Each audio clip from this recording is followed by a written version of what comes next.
భక్త్యైకలభ్యః పురుషోత్తమోऽసౌ జగత్ప్రసూతి స్థితినాశహేతుః ఆకించనోనన్యగతిః శరణ్యః గృహాణ మాం క్లేశినమంబుజాక్ష.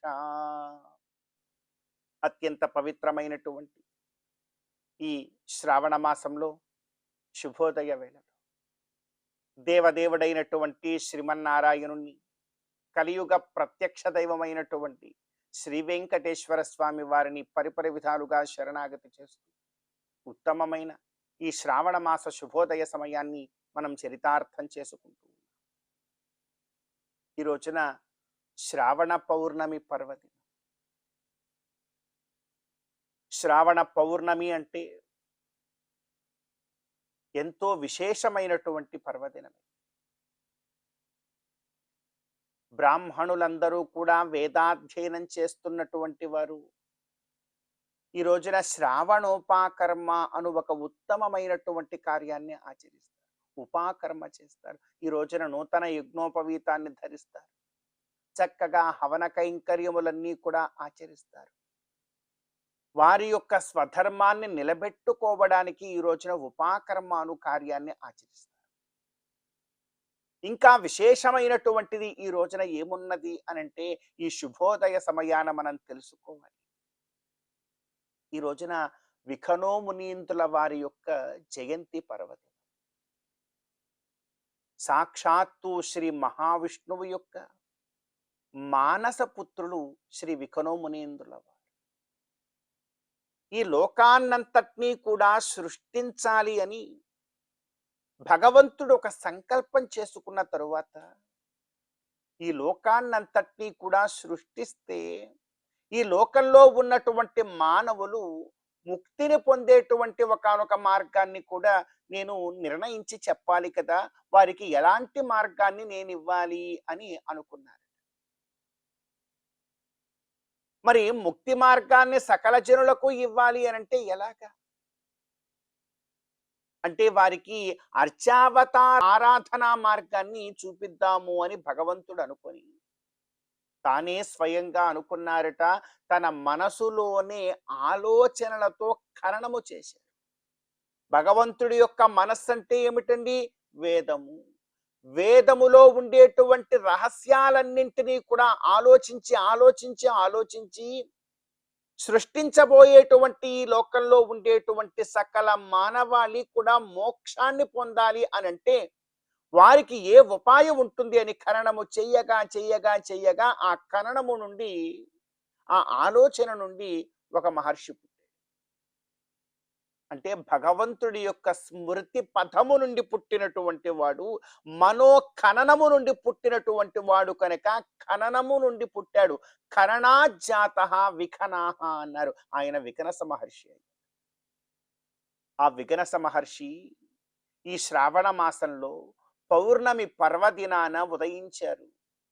పౌర్ణమి పర్వదినాన ఈ భారతావనిలో నైమిషారణ్య క్షేత్రానికి వారు విచ్చేశారు. వారు విచ్చేసి సకల మానవాళి ముక్తిని పొందాలంటే వేదాంత తత్వములనన్నింటినీ కూడా సారభూతంగా తీసుకుని భగవంతుడి యొక్క దివ్యమంగళ విగ్రహారాధన కైంకర్య మార్గాన్ని ఈ లోకానికంతటికీ కూడా వారు ఉపదేశించారు. ఆ ఉపదేశ కాలంలో వారి వద్ద ఉన్నటువంటి వారు నలుగురు శిష్యులు, భృగు, మరీచి, అత్రి, కశ్యపు. ఈ నలుగురు శిష్యులు కూడా సకల లోకమంతా కూడా భగవత్ కైంకర్య ఔన్నత్యాన్ని తెలియజెప్పారు. కావాలంటే చూడండి, ఈ రోజుటికి కూడా మన తిరుమల దివ్య క్షేత్రంలో స్వామివారికి ప్రతి నిత్యము కూడా జరిగేటువంటి ఆ నిత్య ఆరాధన కైంకర్యములు ఏవైతే ఉన్నాయో, అదుగో ఆ విఖనోమునీంద్రుల వారు అనుగ్రహించినటువంటి ఆ వైఖానస ఆగమ శాస్త్రం ప్రకారమే ఇక్కడ కైంకర్యాలన్నీ కూడా తిరుమల దివ్య క్షేత్రంలో జరుగుతూ ఉన్నాయి. మరి తిరుమలేశుణ్ణి అర్చించుకునేటువంటి మార్గాన్ని మనకు ఉపదేశించినటువంటి ఆ విఖనోమునీంద్రుల వారి యొక్క తిరునక్షత్రము జన్మదినము ఈ రోజు కనుక మనమందరం కూడా విఖనసోక్త విగ్రహారాధనా కైంకర్యము యొక్క ఔన్నత్యాన్ని మనమందరం కూడా తెలుసుకునే ప్రయత్నం చేయాలి ఈ రోజు. ఇదే ఈ రోజున మనందరి యొక్క ప్రధాన కర్తవ్యం. అందుకే భగవంతుణ్ణి కోరుతున్నాం, భక్త్యైకలభ్య పురుషోత్తమోసౌ జగత్ ప్రసూతి స్థితి నాశహేతు. భక్త్యైకలభ్య, భగవంతుడు ఎవరికి లొంగిపోతాడు అంటే ఎవరిలో భక్తి ఉంటే వారికి లొంగుతాడు. అందుకే వికనో మునీంద్రుల వారు కూడా అన్నారు, భక్త్యా భగవంతం నారాయణమర్చయేత్ తద్విష్ణో పరమం పదం గచ్చతీతి విజ్ఞాయతే. మరి అటువంటి గొప్పదైన వికనసోక్త విగ్రహారాధన కైంకర్య మార్గంలో మనం అందరం కూడా భక్తి ప్రపత్తులతో ముందుకు సాగే ప్రయత్నం చేస్తూ ఈనాటి తిదివార నక్షత్రాలలో ఉండేటువంటి తత్వాన్ని కాస్త మన జీవితానికి అన్వయించుకునే ప్రయత్నం చేద్దాం. ఈ రోజున ఆగస్టు 28వ తేదీ శ్రావణ మాస పౌర్ణమి పర్వదినం. ఈ రోజున ఎంతో చక్కగా ఉపాకర్మను ఆచరించడం మనందరి యొక్క ప్రధాన కర్తవ్యం. మహావిష్ణువు యొక్క ఆరాధనం ప్రధాన కర్తవ్యం. అదేవిధంగా ఈ రోజున నక్షత్రము శతభిష నక్షత్రము. వరుణుడు ఈ నక్షత్రానికి అధిదేవత. వరుణారాధనతో ఈ లోకమంతా కూడా సస్యశ్యామలంగా ఉండాలి అనేటువంటి అనుగ్రహాన్ని పొందే ప్రయత్నం మనం ఆచరించాలి. అదేవిధంగా ఈ రోజున వారము శుక్రవారం. మహాలక్ష్మి అమ్మవారి యొక్క ఆరాధనం. శ్రావణ మాసం కదా, ఎంతగా ఆ తల్లిని ఈ శుక్రవారం రోజున ఆరాధిస్తామో అంత గొప్పదైనటువంటి ఫలాన్ని మనం అందరం కూడా పొందగలుగుతాం. కనుక ఈ తిథివార నక్షత్రాలలో ఉండేటువంటి తత్వాన్ని మన జీవితానికి అన్వయించుకుని లక్ష్మీనారాయణుల యొక్క ఆరాధనతో ఈ శ్రావణ మాస శుభోదయ సమయాన్ని మనం చరితార్థం చేసుకుందాం. సంపదల మెరుగవో కందువ బ్రహ్మల కాచే కల్పవల్లివో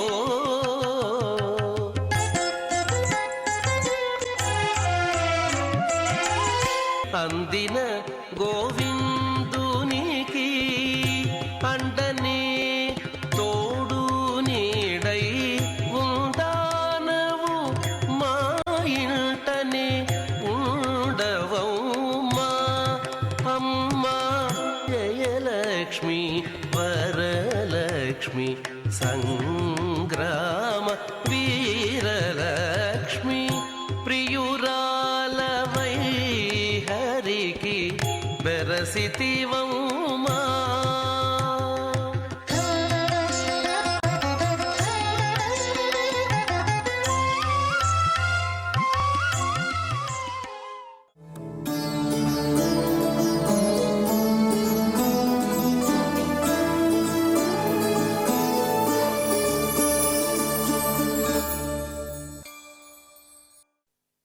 విశుద్ధ విజ్ఞాన ఘనస్వరూపం విజ్ఞాన విశ్రాణన బద్ధదీక్షం దయానిధిం దేహభృతాం శరణ్యం దేవం హయగ్రీవమహం ప్రపద్యే.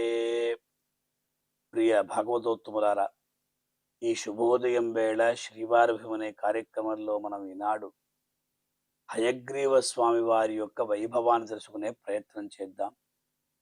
హయగ్రీవ స్వామిని మనం ఎచ్చటెచ్చట దర్శించుకోగలం. అన్ని చోట్ల కూడా హయగ్రీవ స్వామి దేవాలయం ఉన్నదా? తిరుమలలో ఒక చోట హయగ్రీవ స్వామి ఆలయం ఉన్నది.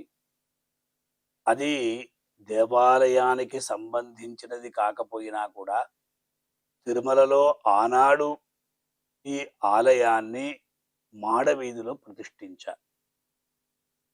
మైసూర్ మహారాజులు వారి యొక్క గురువులు ఆచార్యులు పరకాల మఠం యొక్క అధీశులు. వారి తరపున ఈ ఆలయం అనేది మాడవీధిలో ప్రతిష్ఠితమై ఉన్నది. అనాదిగా ఇచ్చట ఉన్నది. తిరుమలలో భగవంతుడు మలయప్ప స్వామి ఈ మఠానికి ఉట్లోత్సవం నాడు వేంచేస్తారు. అది మాత్రం కాదు, బ్రహ్మోత్సవంలో చివరి రోజు అవరోహణమంతా అయిన తర్వాత హయగ్రీవ స్వామి కొలువై ఉన్నటువంటి ఈ మఠానికి, ఈ ఆలయానికి సాక్షాత్తు శ్రీ వెంకటేశ్వర స్వామి వారు తమ యొక్క ప్రసాద రూప అనుగ్రహాన్ని పంపిస్తారు. ఇది ఈనాటి కూడా జరుగుతూ ఉన్నది. ముఖ్యంగా విష్ణు సహస్రనామంలో గురుహు అని ఉత్తరో గోపతిర్గోప్త జ్ఞానగమ్య పురాతన శరీరభూత భృద్భోక్త కపీంద్రో భూరిదక్షిణ అనేటువంటి ఆ శ్లోకాలలో హయగ్రీవ స్వామియే ప్రస్తుతించబడ్డారు అని వ్యాఖ్యాతలు తెలియజేస్తున్నారు. భోక్త అనేటువంటి నామము, గురువు అనేటువంటి నామము, అలాగే పురాతన అనేటువంటి నామం. ఈ ప్రకారంగా శంకరాచార్యుల వారు కూడా ఆ తీర్థకర అనేటువంటి నామాన్ని చతుర్దశ విద్యానాం బాహ్య విద్యా సమయానాం ప్రణేత ప్రవక్త చేతి తీర్థకర హయగ్రీవ రూపేణ మధుకైటభౌ హత్వా విరించాయ సర్గాదౌ సర్వాః శృతీః అన్యాశ్చ విద్యాః ఉపనిషన్ వేదవాక్యాః విద్యాః సురవైరిణాం వంచనాయ చ ఉపనిదేశేతి పౌరాణికా కథయంతి అని శంకర భగవత్పాదుల వారు ఆ తీర్థకర శబ్దానికి అత్యద్భుతంగా వ్యాఖ్యానం చేశారు. అదే ప్రకారము ఇచ్చట మధుసూదన, మధుద్విటి ఇవన్నీ కూడా హయగ్రీవ అవతారం తెలియజేస్తుందని, దివ్య ప్రబంధాల్లో కూడా హయగ్రీవ వైభవాన్ని ఆళ్వార్లు ఎంతో చక్కగా తెలియజేశారు. పరిముఖమాయ్ అరుడేయం పరమన్ కాణ్మిననే పన్నుగలి నాల్వేద పొరుడయల్లా అని చెప్తూ ఉంటారు. ఈ ప్రకారంగా ఆ వాయింద మధుకైటపరం వైరురిహిమాండార్ అనేటువంటి వాక్యముల ద్వారా హయగ్రీవ వృత్తాంతాన్ని మనకు దివ్య ప్రబంధం కూడా తెలియజేస్తుంది. ముఖ్యంగా వేదాలలో ఉన్నటువంటి హయగ్రీవ అవతారం, అలాగే స్మృతులలో ఉన్నటువంటి, పురాణాల్లో ఉన్నటువంటి, మహాభారతాలు ఉన్నటువంటి హయగ్రీవ అవతార ఆ వైభవం అనేది మనం ఎంతో చక్కగా తెలుసుకోవాలి. మహాలక్ష్మి ఎవరైతే ఉన్నదో ఆవిడ విద్యాస్వరూపిణి, అంటే సరస్వతి అనే పేరుతో సహధర్మచారిణిగా ఉన్నది అని మనకు ఆ వాగ్దేవియే స్వామి పత్ని అని పురాణంలో ఉన్నది. ఆవిడ ఎవరు అంటే మహాలక్ష్మి అట. ఇలా మనకు వ్యాఖ్యానం ఉన్నది. అంటే లోకంలో వాగ్దేవి అంటే సరస్వతినే మనకు గుర్తుకొస్తుంది, కానీ పురాణాలలో వాగ్దేవిగా మహాలక్ష్మిని, ఆ వాగ్దేవికి పతిగా స్వామివారిని చెప్పడం అనేది మనకు పురాణాల్లో కనిపిస్తుంది. కనుక ఈ వృత్తాంతాలు, ఈ పౌరాణికమైనటువంటి ఆ ప్రమాణాలను కూడా మనం ఒక్కసారి మనస్సులో పెట్టుకోవాలి. సరస్వత్యా విష్ణుపత్నిత్వం పురాణ ప్రసిద్ధం తథాచార్చాస్వపి దృశ్యతే యథా పురుషోత్తమస్య జగన్నాథస్య పార్శ్వే లక్ష్మీ సరస్వత్యౌ అని ఆ చాలా చక్కగా ఒక పురాణం తెలియజేస్తుంది. కనుక ఈ జగన్నాథుడు దివ్యక్షేత్రం లక్ష్మియు సరస్వతియు అచ్చటి స్వామికి ఇరువైపులా దేవేరులుగా ఉన్నారని, కీర్తి శ్రీ వాక్చనారీణామని గీతావాక్యాన్ని అనుసరించి భగవానుకు వాగ్దేవి కూడా ఒక పత్ని అని మనకు విశేషంగా తెలియజేస్తున్నారు. ఆమె అనుగ్రహాన్ని పొందినటువంటి బ్రహ్మదేవునికి దేవేరి అయినటువంటి ఆవిడ కూడా సరస్వతి అని, భారతి అని పేర్లంతా ఉన్నాయి. తనను ఉపాసించు వారికి జ్ఞానాన్ని, వాక్కును అనుగ్రహించుటకై హయగ్రీవుడు ఆ శంఖచక్రాన్ని, పుస్తకాన్ని, జ్ఞానముద్రను కూడా 4 భుజాల్లో ధరించి ఉంటాడు. ఈ ప్రకారంగా భాషాదత్త హయగ్రీవ అని ఆ స్వామిని రామానుజాచార్యుల వారు ఎంతో చక్కగా కొలిచారు. హయగ్రీవ ఆ ప్రభావాన్ని తెలిపేటువంటి వృత్తాంతములు అనేకములు ఉన్నాయి. ముఖ్యంగా ఎలా హయగ్రీవ స్వామిని స్తోత్రం చేయాలి, మనకు వేదముల ద్వారా హయగ్రీవ స్వామిని స్తోత్రం చేస్తామంటే అంత శక్తి మనకు లేదు. ఆ వేదములు ఉచ్చారణ అనుచ్చారణలుగా ఉంటాయి, ఉదాత్త అనుదాత్త స్వరితములను కలిగి ఉంటాయి. దాన్ని మనం చక్కగా చెప్పకపోతే ఏమవుతుందండి అంటే పాపం వస్తుంది. లోకల్లో మేము కూడా వేదం చెప్తామని చాలామంది ఒక అసూయతో, గర్వంతో చెప్తూ ఉన్నారు. కానీ ఆ వేదములలో ఉదాత్త అనుదాత్తములు ఎక్కడైనా మారిపోతే వాళ్ళ మీదకే వచ్చేస్తుంది. సహనా భవతు సహనౌ భునక్తు సహ, ఈ ప్రకారంగా ఉదాత్తము అనుదాత్తము దాంట్లో మారిపోతే ఇంద్రశత్రులు వర్ధస్వ అనేటువంటి ఒక వాక్యాన్ని వేదాల్లో విశేషంగా చెప్పారు. అంటే ఆ ఉచ్చారణ దోషం వస్తే ఎవరి అంటే ఇంద్రుణ్ణి ఇంద్రుడు ఒకతన్ని సంహరించడానికై ఒక మంత్రాన్ని ఉచ్చరిస్తున్నాడు. కానీ అది ఉదాత్త అనుదాత్త స్వరిత భేదం చేత ఏమైందంటే ఆ వాక్యం అనేది ఇంద్రుడు తనను చంపడానికై ఒక ఉత్పత్తి చేస్తున్నాడు అని వచ్చేస్తుంది. అందువల్ల వేద మంత్రాల్ని తెలియకుండా అజ్ఞానంతో గర్వంతో మనం ఉచ్చరించకూడదు. వినాలి, వేదాల్ని వినాలి. అలాగే స్మృతుల్లో ఉన్నటువంటి వాక్యాలు మీరు తెలుసుకోండి, పురాణాల్లో ఉన్నటువంటి వాక్యాలు మీరు చదవండి, విష్ణు సహస్రనామంలో ఉన్నటువంటి ఆ శ్లోకాలంతా మీరు చదవండి. అంతా కూడా వేద సారమే కనుక మనం ఈ హయగ్రీవ అవతారం ఏదైతే ఉందో అలాగే హయగ్రీవ స్వామిని మనం విశేషంగా స్తుతించి శ్రీ వెంకటేశ్వర స్వామి వారి యొక్క దివ్య అనుగ్రహాన్ని పొంది తరిద్దాం. ఓం నమో వెంకటేశాయ. 16 పల్లెలతో బంగారు పతిమా చెదరని వేదములా చిగురుబోడి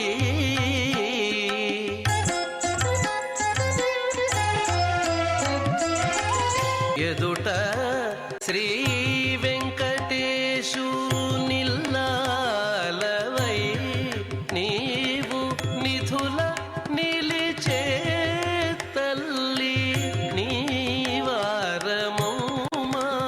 అమ్మా జయలక్ష్మి వరలక్ష్మి సంగ్రామ వీరలక్ష్మి ప్రియురాలవై హరికి వెరసితివౌమా అమ్మా జయలక్ష్మి వరలక్ష్మి సంగ్రామ వీరలక్ష్మి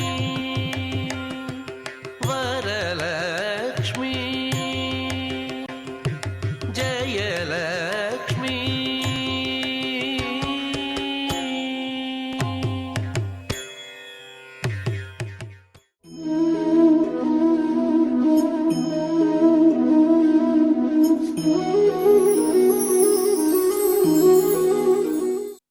అనంతం వాసుకిం శేషం పద్మనాభంచ కంబళం శంఖపాలం ధృతరాష్ట్రం తక్షకం కాళియం తథా ఏతాని నవనామాని నాగానాంచ మహాత్మనాం సాయంకాలే పఠేన్నిత్యం ప్రాతఃకాలే విశేషతః సంతానం ప్రాప్యతే నూనం సంతానస్య చ రక్షకాః సర్వబాధా వినిర్ముక్తః సర్వత్ర విజయీ భవేత్. పెద్దలు చెప్పారు మనకి ఇది గొప్ప అంశం. ఎందుకంటే జీవులకు, సమస్త జీవులకు కూడా ఏదో విధంగా కొన్ని సర్పదోషాలు ఉంటాయి, కాలసర్ప దోషాలు ఉంటాయి, రాహుకేతు దోషాలు ఉంటాయి. అందుకని ప్రాతకాలం మనం లేచిన వెంటనే భగవంతుని స్తోత్రాలు ఏదో చెప్పుకుంటాం కదా, ఆ చెప్పుకునే సమయంలో నవనాగ స్తోత్రం అని ఒకటి ఉన్నది. నాగజాతిలో అనేక సర్పాలు ఉన్నాయి, కానీ ఆ అనేక సర్పజాతుల్లో 9 సర్పజాతులు ప్రముఖంగా చెప్పారు. అనంతం వాసుకిం శేషం పద్మనాభంచ కంబళం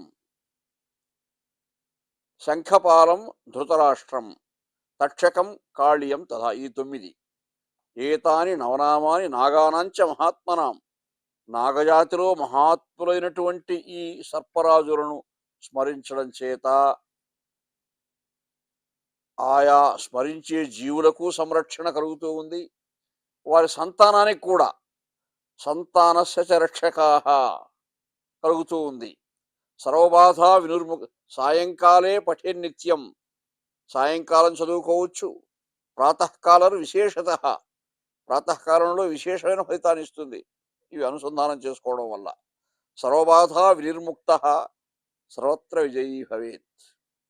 ఈ సర్పదోషాలు ఎందుకుంటాయంటే ఈ సృష్టి ఏర్పడినప్పుడు అన్ని ఈ గ్రహమండలాలు, నక్షత్ర మండలాలు, ఈ భూమి, అంతరిక్షము, ఆకాశము ఇవన్నీ వచ్చినప్పుడు ఈ భూమి పైన ఆదిలో మానవ జాతి లేదు. అనేకానేకమైనటువంటి జంతుజాలములు ఉన్నాయి ఇక్కడ. అందులో సర్పజాతులు కూడా ప్రముఖంగా ఉన్నాయి. పృథు మహారాజు అనే చక్రవర్తి ఈ సమస్త భూమిని కూడా చదును చేసి ఆయన భూయజ్ఞం చేశాడని మనకు భాగవతం చెప్తూ ఉంది. అలా చేసే సమయంలో ఎన్నో పుట్టలు, సర్పాలు నివసించే ప్రదేశాలని పూర్తిగా చదరం చేశారు. ఇప్పుడు మనం ఒక ఇంట్లో నివసిస్తున్నాం అనుకోండి, ఎప్పుడో ఏ కాలంలోనూ అక్కడ పుట్ట ఉండి ఉండొచ్చు, మనం చెప్పలేము. అలా ఈ భూమిపై ఎక్కువ అరణ్యాలే కాబట్టి ఈ సర్పజాతులు ఉండే అవకాశం ఉంది. ఎప్పుడు ఏ సర్పం నివసించిందో మనకు తెలియదు. కాలక్రమంలో అవన్నీ ధ్వంసం చేసి మానవుడు ఆక్రమించి ఇలా హాయిగా ఈరోజు జీవిస్తూ ఉన్నాడు. కాబట్టి మన జాతకంలో ఎవరికైనా ఎక్కడో ఒక చోట ఈ సర్పదోషాలు, కాలసర్పదోషాలు ఉంటాయండి, లేకుండా ఉండవు. అందుకే రాహుకేతు పూజలు చేయించుకుంటారు, సర్పదోష నివారణ పూజలు చేయించుకుంటారు. ఈ స్తోత్రం ప్రతిరోజు ఒక్కసారి చెప్పుకుంటే ఏ పూజలు చేయించుకోవాల్సిన అవసరం లేదు, ఎవరిని ఆశ్రయించాల్సిన అవసరం లేదు. అనంతం వాసుకిం శేషం పద్మనాభంచ కంబళం శంఖపాలం ధృతరాష్ట్రం తక్షకం కాళీయం తథా. శ్రీమన్ మహాభారతంలో కూడా నాగస్తుతి ఉన్నది. ఈ తక్షకాది సర్పజాతిని ఉదంకుడు స్తోత్రం చేస్తాడు. బహువన పాదపాబ్ధికుల పర్వత పూర్ణ సరస్వతీ సహిత మహామహీభరము అజస్ర సహస్ర ప్రణాళి దాల్చి దుస్సహతరమూర్తికి జలధిసాయికి పాయేక శయయైన అయ్యహిపతి దుష్కృతాంతకుడు అనంతుడు మాకు ప్రసన్నుడయ్యడున్ అని మొదటి పద్యం. అందులో ఆ అనంతుడు అంటే ఆదిశేషుడు. ఆ అనంతుడనే సర్పజాతి ఉన్నది, శేషుడనే సర్పజాతి కూడా ఉన్నది. శేషుడు అంటే చిరముగ బ్రహ్మకున్ తపము చేసి అనంతుడు అనంతధారుణీ భరగురు కార్యయుక్తుడయి పన్నగముక్షుల పొత్తువాసి చెచ్చర తనయంత నుండి ఏర్పితలంపడ ఒక్కనాడు దుర్భరతల దందసూహకుల భావిభయ ప్రవిఘాత కృత్యముల్. ఒకప్పుడు జనమేజయుడు సర్పయాగం చేశాడు. సృష్టిలో కనిపించే పావురుని తెచ్చి అగ్నిహోత్రంలో వేస్తూ ఉన్నాడు. కానీ ఈ అనంతుడు ఆ దేవదేవుడైనటువంటి విష్ణుమూర్తికి శయ్యగా ఉన్నాడు కాబట్టి ఆయన వచ్చి రక్షించలేడు. తన కర్తవ్యంలో లీనమైపోయి ఉన్నాడు ఆయన. అలా అనంతుడు అనంతధారుణీ భరగురు కార్యయుక్తుడై అంటే ఈ సమస్త సృష్టిని కూడా ఆదిశేషుడు మోస్తూ ఉన్నాడని మనకు ఐతిహ్యాలు ఉన్నాయి. కాబట్టి మనము ఆ సర్పజాతులలో ప్రముఖమైనటువంటి ఈ నవనాగ స్తోత్రాన్ని చేయడం వల్ల మనకున్న సర్పదోషాలు పోతాయి. సర్వబాధా వినిర్ముక్త సర్వత్ర విజయీ భవేత్. మన బాధలన్నీ కూడా మన నశించిపోతాయి, సర్వత్రా విజయం లభిస్తుంది. అంతేకాదు సంతానస్య రక్షకా, మన సంతానానికి కూడా ఆ దోషాలు లేకుండా పోతాయి, సర్పదోషాలు లేకుండా పోతాయి అని పెద్దలు చెప్పారు. కాబట్టి సంప్రదాయబద్ధంగా అనూచానంగా వస్తున్నటువంటి ఇటువంటి స్తోత్రాలను మనం అనుసంధానం చేసుకొని ఒక సదాచారాన్ని పాటించినప్పుడు తప్పకుండా మనకు శుభపరంపరలే కలుగుతాయి, మన బాధలన్నీ నశించిపోతాయి, మనకు అన్ని విధాలా దిగ్విజయం కలిగే అవకాశం ఉంటుంది.